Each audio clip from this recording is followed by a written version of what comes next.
ভারত এটা কি শুরু করলো?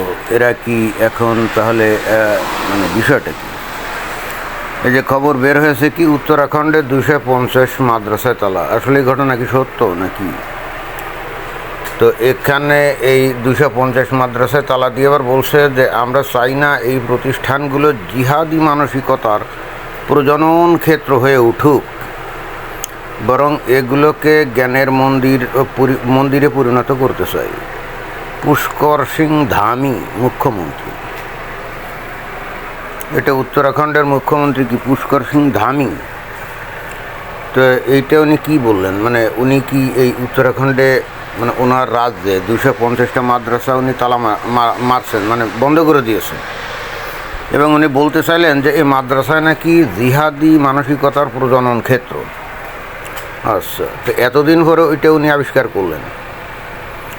এতদিন পরে আবিষ্কার করলে তো হবে না। ইন দি মিন টাইম যে হাজারে লাখে লাখে কোটিতে যে জিহাদি মানসিকতা সম্পন্ন লোকজন তৈরি হয়ে গেছে, যারা কিন্তু গোটা ভারতে চষে বেড়াচ্ছে, এবং আমরা বিভিন্ন সময় তাদের কর্মকাণ্ড দেখতেও পাচ্ছি। এই যে কয়েকদিন আগেও তো আইএস না আল কায়দার সাথে সম্পর্কিত কতকগুলোকে গ্রেপ্তার করলো, তাই না? আর ওই যে কাশ্মীরে ডাক্তাররা নিজেরাই তো, তারা তো আর মাদ্রাসায় পড়ে নেয়, তো সেখানে তো অনেকগুলো ডাক্তার রীতিমতো সন্ত্রাসী কর্মকাণ্ডের সাথে জড়িত ছিল, গাড়ি বোমার বিস্ফোরণ ঘটলো, তাই না? তাহলে মাদ্রাসায় জিহাদি মানসিকতা সম্পন্ন লোক জন্মগ্রহণ করে, এটা তো সঠিক না। তো যারা নাকি ডাক্তারি পড়তে গিয়ে মেডিকেল কলেজ বিশ্ববিদ্যালয়ে ভর্তি হয়েছিল, তারা কি সেখানে ইসলাম শিখছিল নাকি? না, কই, তারা তো ইসলাম শেখেনি। তারা হয়তো ইসলাম শিখছে তাদের পরিবারে, তারপরে তাদের হুজুরদের কাছ থেকে এরকম, কিন্তু মেডিকেল কলেজে তো আর ইসলাম শেখে নেই। তো তাহলে তারা জিহাদি হলো কেমন? তো যাই হোক, এখন উত্তরাখণ্ডের মুখ্যমন্ত্রী উনি বলতে চাচ্ছেন যে এই মাদ্রাসাগুলোতে কি হয়, জিহাদি প্রশিক্ষণ হয়, জিহাদি শিক্ষা দেওয়া হয়। তার মানে উনি বলতে চাচ্ছেন যে মাদ্রাসাতে বস্তুত যাই হোক না কেন, আমরা তো যেটা জানি মাদ্রাসাতে ইসলাম শিক্ষা দেয়া হয়। তো ইসলাম শিক্ষা গ্রহণ করে যদি কেউ জিহাদি হয়, তাহলে ইসলামটাই তো হলে জিহাদি, তাই না? তাহলে এইখানে মাদ্রাসা বন্ধ করে দিয়ে ফায়দাটা কি? মাদ্রাসা বন্ধ করে দিলে কি জিহাদি উৎপাদন কম হবে না? এই গোড়া মানে গাছ রেখে ওই ডালফলা নিয়ে নাড়াছাড়া করে তো কোনো লাভ নেই। আর ভারত তারা দাবি করে তারা কি ধর্মনিরপেক্ষ দেশ, তাই না?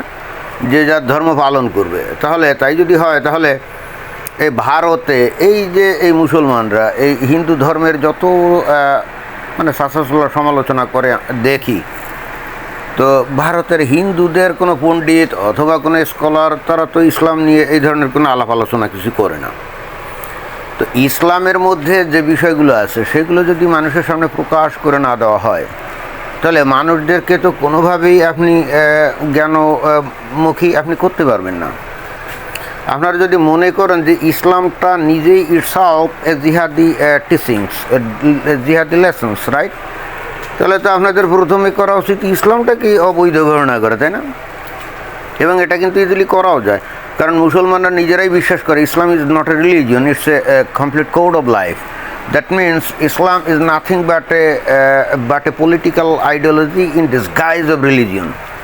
রিলিজিয়নের ছদ্মবেশে একটা পলিটিক্যাল আইডিওলজি, এবং যেটা নাকি আমার কাছে যেটা মাঝে মাঝে মনে হয় এটা ওয়ান কাইন্ড অফ কী বলা যায়, যেহেতু এখানে ওই যে সূরা তাওবার 5 নম্বর অথবা 29 নম্বরে যে সমস্ত বক্তব্য বিবৃতি আছে বা হাদিসে, যেটা জিহাদ মানে কি?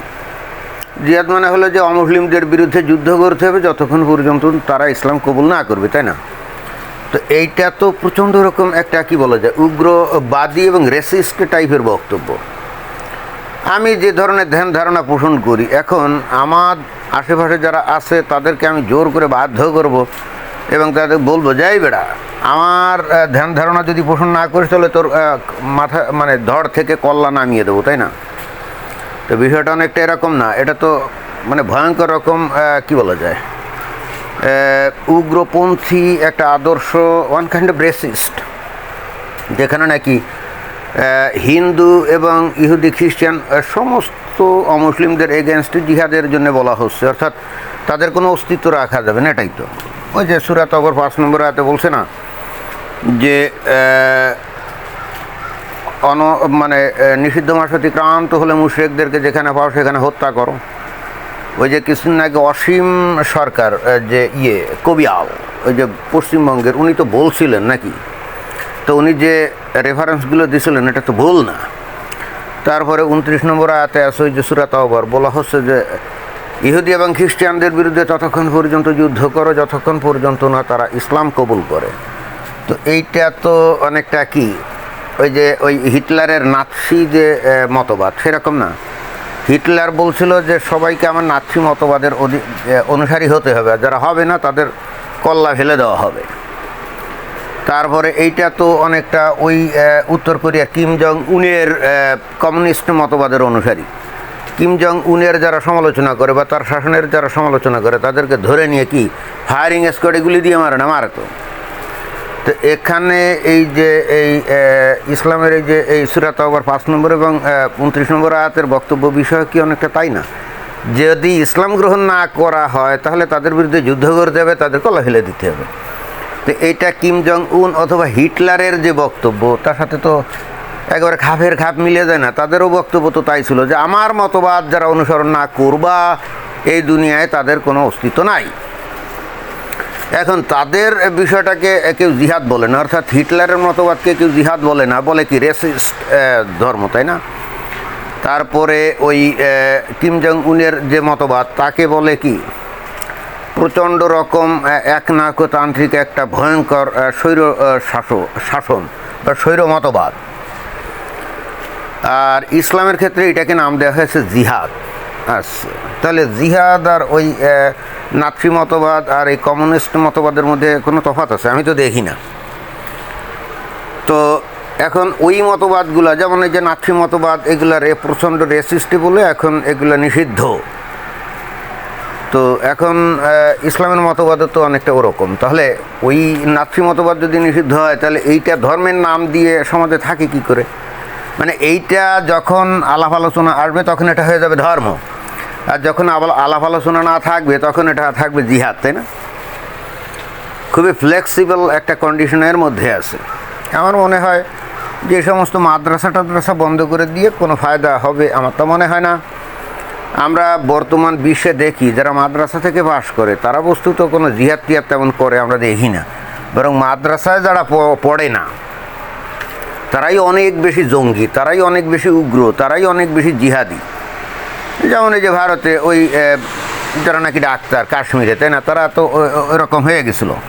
তো তারা তো মাদ্রাসায় পড়ে নাই, তো তারা কীভাবে হয়েছিল? অতএব আমার মনে হয় যে আর একটু গভীরে যাওয়া দরকার, আর একটু গভীরে চিন্তাভাবনা করা দরকার। পশ্চিমা দেশগুলো আস্তে আস্তে কিন্তু তারা এই ইসলাম কী জিনিস সেটা বুঝতে পারছে এবং বিভিন্ন পদক্ষেপ কিন্তু তারা নেওয়া শুরু করেছে। বাট ভারতের মতো একটা গণতান্ত্রিক দেশ, এরা কিন্তু এখনও এই বিষয়ে মোটেও সতর্ক না। এবং কেন জানি মনে হয় যে এই শোকে অসুবিধা কী, মানে এভাবে চলতে থাক, সমাজের মধ্যে গণ্ডগোল গ্যাঞ্জাম ফ্যাসাদ এটা চলতেই থাক।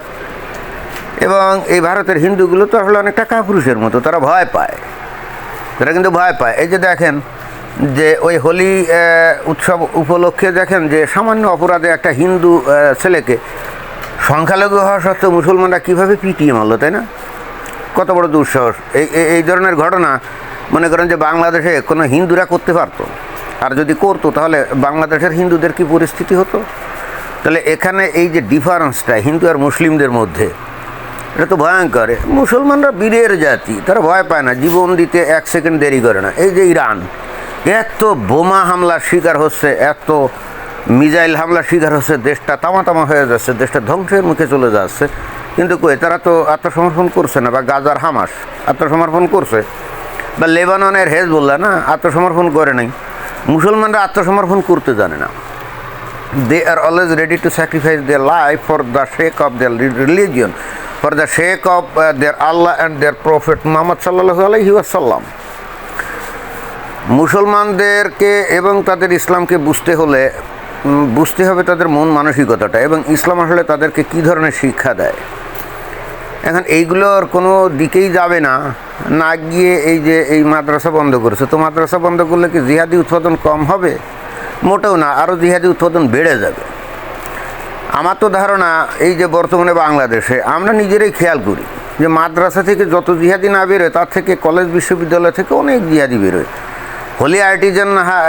হোলি আর্টিজানে যে 5টা ছেলে এই যে বিদেশি প্রায় 19-20 জন লোককে হত্যা করছিল, নিশ্চয়ই অনেকেরই মনে আছে 16 সালে, ওই 5টা ছেলের 4 জনই কিন্তু ওই মাদ্রাসা শিক্ষার বাইরে ছিল, তারা কিন্তু নর্থ সাউথ বিশ্ববিদ্যালয়ে পড়তো।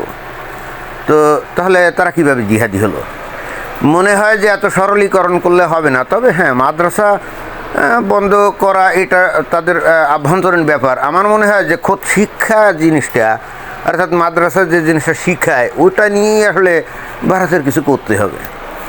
ওইটা নিয়ে যদি কিছু না করে এবং ওইটার যদি আলোচনা সমালোচনা, ক্রিটিক্যাল অ্যানালাইসিস এইগুলো যদি ব্যাপকভাবে করা না হয়, যেটা নাকি মনে করেন যে খ্রিস্টান ধর্ম, হিন্দু ধর্ম, বৌদ্ধ ধর্ম নিয়ে করা হয়েছে শত শত বছর ধরে।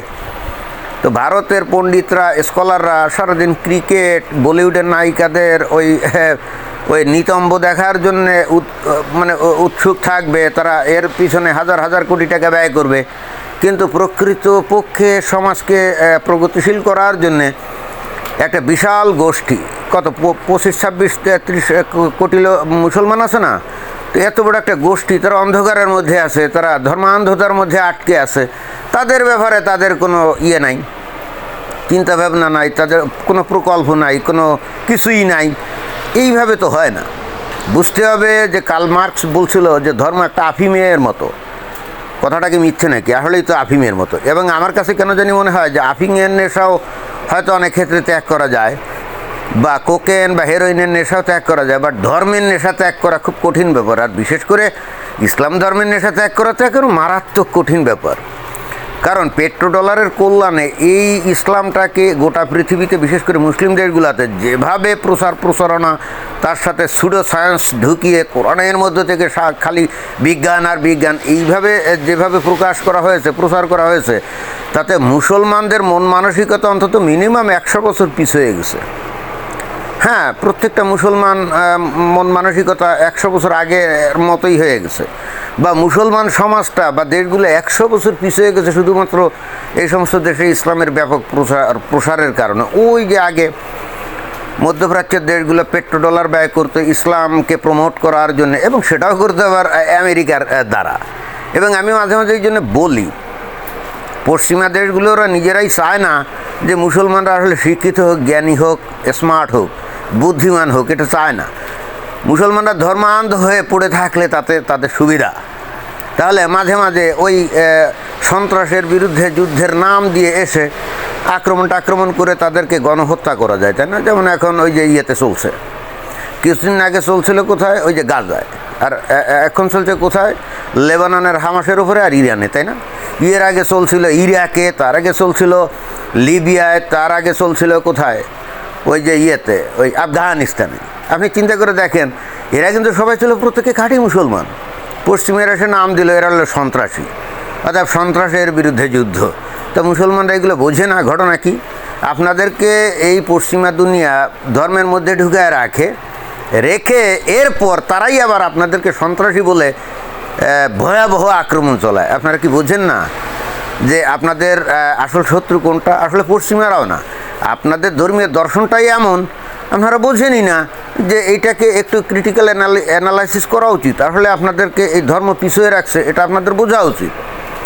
আর নিছক ধর্ম যদি আপনি ছাড়তে নাই চান, ইটস ওকে, আপনি পার্সোনালি আপনি এটাকে বিলিভ করেন, আপনার সমস্যা কী? আপনি আপনার ধর্ম বিশ্বাস করে আপনি যদি বেহেশত থেকে 72 হুরের সাথে যৌনকেলি করতে চান, ইটস ওকে, আপনি যান না, আপনি করেন। অন্য 10টা মানুষকে নিয়ে যাওয়ার এত ঠেকাটা আপনার কিসের? আপনি তো এত মহান না এই জগতে, আপনি তো 2টা মানুষকে সাহায্য সহযোগিতা করেন না। তাহলে মরার পরে তারে এই বাকির খাতা শূন্য থাক টাইপের ওই আপনি তাকে 72 হুর দেওয়ার জন্য আপনি ব্যতিব্যস্ত হয়ে সব জায়গায় ইসলাম প্রচার করতে চান, সবাইকে ইসলামে নিয়ে আসতেছেন। মানে বিষয়টা কি? আপনি কি এত মহান বলেন? আপনি জীবনে কয়টা মানুষের উপকার করছেন? কোনো বিপন্ন মানুষকে আপনি সাহায্য করছেন?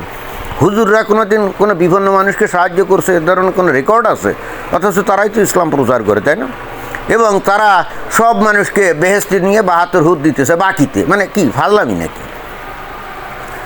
এই জগতে একটা মানুষের উপকার করেন না, আর পরজগতে আপনি দুনিয়ার সব মানুষে আপনি বেহেশত দিতেছেন। মানে এটা কি এক ধরনের ধর্মান্ধতা না, অন্ধত্ব না, মূর্খতা না, উপমণ্ডুকতা না?